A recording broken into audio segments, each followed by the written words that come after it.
We've all heard about the dangers associated with space travel. Apollo 13, the Challenger explosion, the list goes on. But how dangerous is it to just be in space without any problems with spacecraft? Let's find out.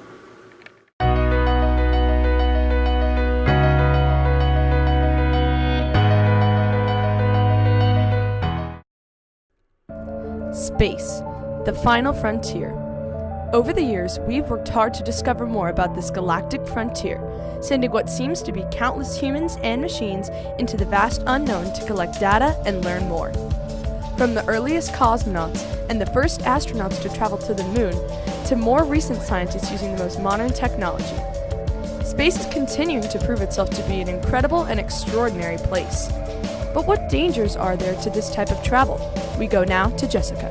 I'm coming to you live from NASA headquarters to learn more about the different dangers posed by being in space. Over the course of space exploration history, we've seen many setbacks due to things like faulty equipment and spacecraft. From the oxygen tanks in Apollo 13 to the failure of 2 rubber O-rings, which is supposed to separate the rocket booster on the Challenger, space travel has proven to be dangerous. But what about the dangers about just being in space? New research shows that other threats created from the universe itself could lead to harmful health consequences for astronauts.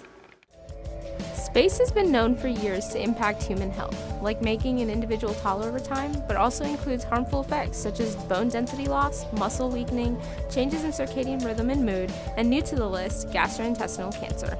That's right, rays that come from outer space can actually harm your inner guts. Wait, so you're telling me that just being in space can harm your inner organs? That's right, Maggie. A recent study may show that galactic rays and cosmic radiation could harm your GI tract. What are galactic cosmic rays? What is cosmic radiation? So let me start from the beginning. Galactic rays are highly energetic sources of a variety of energetic particles that travel at the speed of light and constantly shower ions onto Earth. They form outside the solar system but within the Milky Way galaxy by explosive events, like supernova. Fun fact, they consist of almost all the elements from hydrogen to uranium, all in trace amounts of course. You're probably wondering why these matter. Cosmic rays led to the discovery of the field of particle physics, but that's beyond the scope of this lesson. Whoa. So what does that have to do with cosmic radiation? Well, essentially, they're interchangeable terms. Cosmic rays are constantly being showered onto the Earth, so people on Earth are exposed to bits of cosmic radiation. However, our atmosphere ends up shielding us from most of the radiation. The more distance that's between us and outer space, the safer we are from this potentially harmful radiation.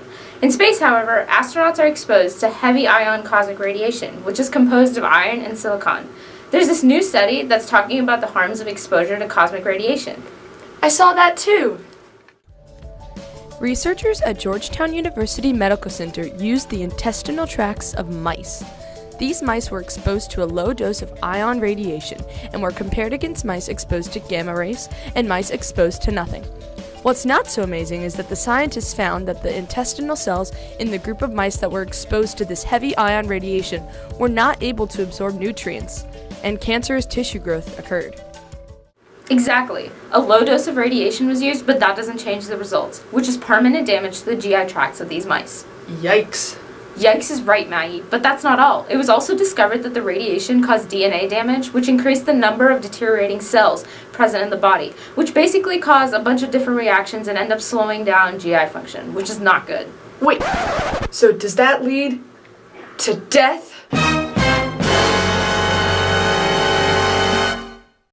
It sure does. Wait, sometimes. Maybe. Truth is, we're not really sure. Further investigation pending.